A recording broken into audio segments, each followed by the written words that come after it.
그래서 114편으로 넘어가면 이 시인이 너무 신났어요. 그죠? 우리가 47편 할 때도 47편도 시인이 뭔가 흥분했다고 이야기를 했는데 114편은 정말 특별한 시죠. 정말 특별한 시예요.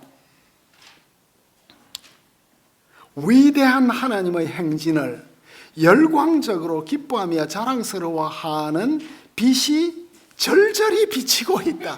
이 데렉 히드는 그 틴데일 카멘타리 시리즈 아주 짧은 주석이에요. 데렉 히드는 틴데일 하우스에서 오랫동안 연구하셨던 분인데 촌철살인의 이 메시지를 가지고 있는 분이 데렉 히드너예요.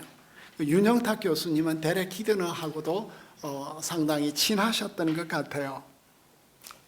시인은 바로 앞에 나온 113편의 운명 역전이 역사 속에서 어떻게 이루어지는지, 개인의 삶에서 이루어지는 것이 113편에 나왔는데 114편은 역사 속에서 그 억압과 토탄 가운데 있던 국권을 잃었던 대한제국이 어떻게 독립하고 대한민국으로 바뀌게 되었는지, 고종이 정말 그때 마음을 열고 세계를 보는 눈이 있고 그래서 입헌 군주국으로 전환을 했으면 한국 안 망했을 거예요.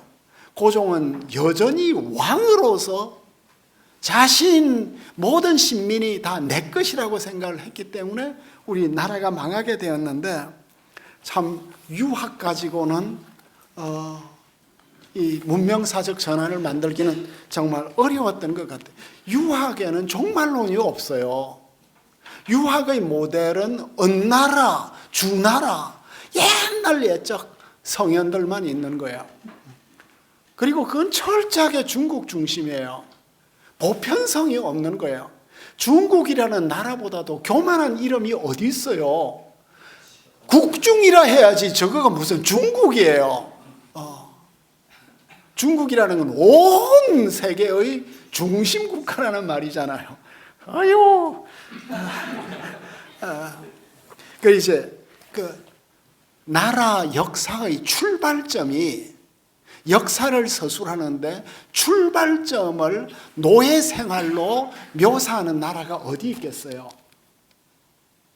그 자기의 수치스러운 역사를, 그 고통스러운 역사를 다 처절하게 인식하고 쓰고, 여기에서 우리 구원받았고, 우리만 구원받은 것이 아니라 출애굽을 할 때 중다한 민족이 다 같이 나온 거거든요. 중다한 잡족이 다 나왔대요.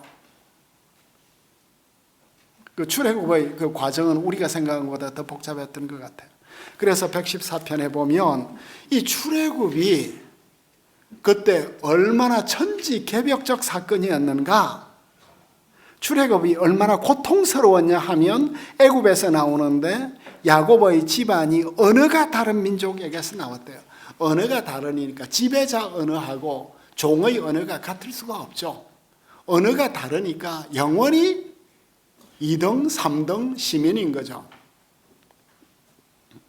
그런데 이 언어가 달라서 온갖 차별과 멸시와 이런 참 학대를 당했는데, 이제 유다가 여호와의 성소가 되었고 이스라엘은 그 영토가 되었는데, 이때 무슨 일이 일어났어요? 이스라엘 백성들이 이렇게 하나님의 집이 되어서 나오니까 바다가 보고 도망쳤어요.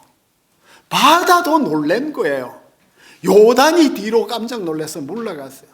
산들은 어때요? 펄쩍펄쩍 뛰었어요. 순양같이 뛰어놀았어요. 작은 언덕들은 어린 양같이 뛰놀았어요. 이렇게 역사 속에 있을 수 없는 이런 우주적 사건이 일어났다는 거죠. 그런데 이것으로 끝났으면 이 시의 묘미는 충분하지 않을 거예요. 산들이 갈라지고 강들이 갈라져서 우리가 나오게 됐는데, 이제 시인이 그 갈라지는 산들과 바다를 보면서 바다야, 바다야, 너 왜 도망치냐? 바다야, 내가 도망침이 어쩜이냐? 요단아, 내가 물러감이 어쩜이냐?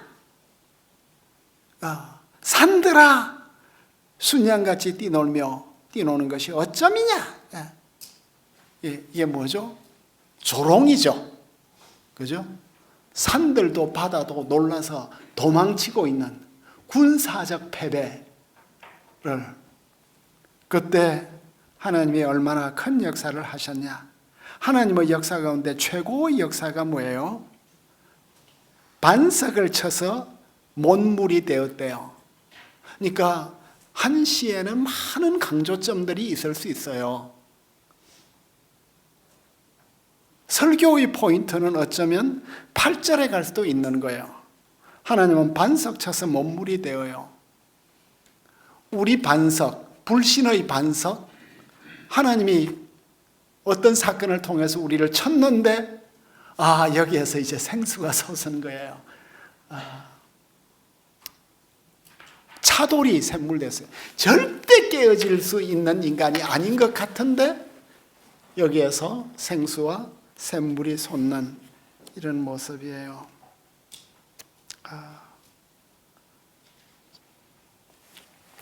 제임스 오르의 글을 내가 인용을 했네요. 출애굽에 대한 기억은 백성들의 마음 속에 결코 지워지지 않았으며 늘 새롭고 푸르게 남아 있었다. 멋진 표현이에요. 노래와 시편과 예언에서 이 놀라운 구원은 그들의 역사가 끝날 때까지 메아리 쳤다. 그러니까 이 노래는 이제 언제 부르는 거예요? 출애굽 당시에 부르는 것이 아니라 이제 유프라테스 강과 티그리스 강을 건너면서 오론테스 강을 건너면서 시온으로 돌아오면서 이 노래가 이제는 새로운 출애굽의 노래가 된 거예요. 같은 노래인데 컨텍스트가 달라. 같은 theme인데 같은 주제인데 컨텍스트가 되니까 이제는 여러 산들까지 제국들까지 조롱하면서 하나님의 구원을 높이고 있습니다. 예수님 지금 아주 생동감 있게 설명해 주시니까 이 시편에 다시 몰입하게 되는 것 같은데요. 이방인인 우리가 읽어도 이 정도인데 이 히스토리의 당사자인 유대인들이 이것을 암송하고 연구하고 그 놀라운 감동과 자부심과 영광 가운데 있는 자기 민족.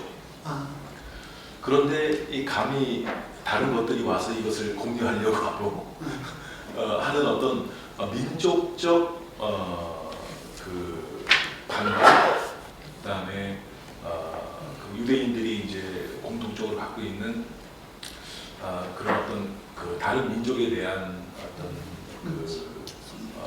멸시, 이런 민족 우월주의 이런 것들이 사실은 이런 모든 그 기가 막힌 영광스러운 하나님의 인도함을 받은 홍해를 갈고 남은 자기 그 민족의 역사 가운데 뿌리가 있지 않을까 그런 생각이 들어요. 우리가 들어도 이렇게 감동인데.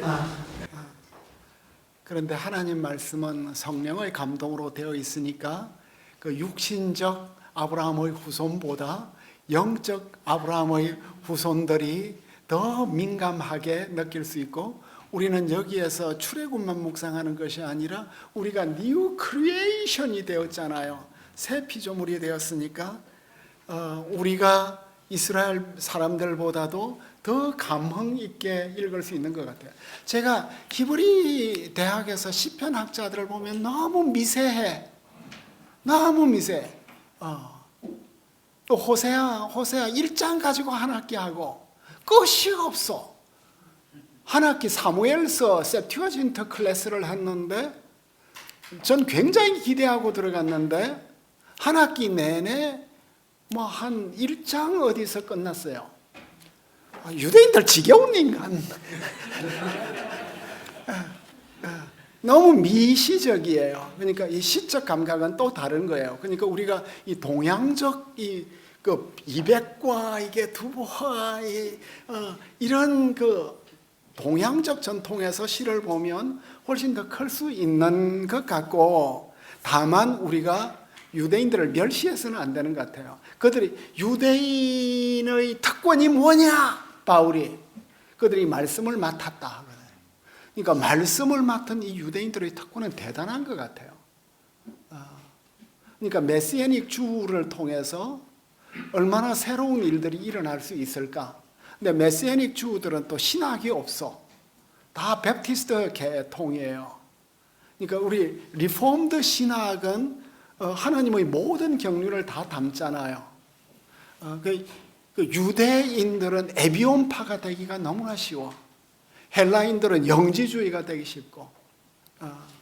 그러니까 민족마다 특별한 은사가 있지만 그 은사 외에 또 약점도 있는 거예요. 그러니까 이제 보편적 교회를 통해서 하나님의 온 교회가 서로의 은사를 인정하면서 이제 참 주님께 영광을 돌릴 필요가 있지 않을까 싶어요. 114편을 저처럼 설명한 사람을 제가 본 적이 없어요.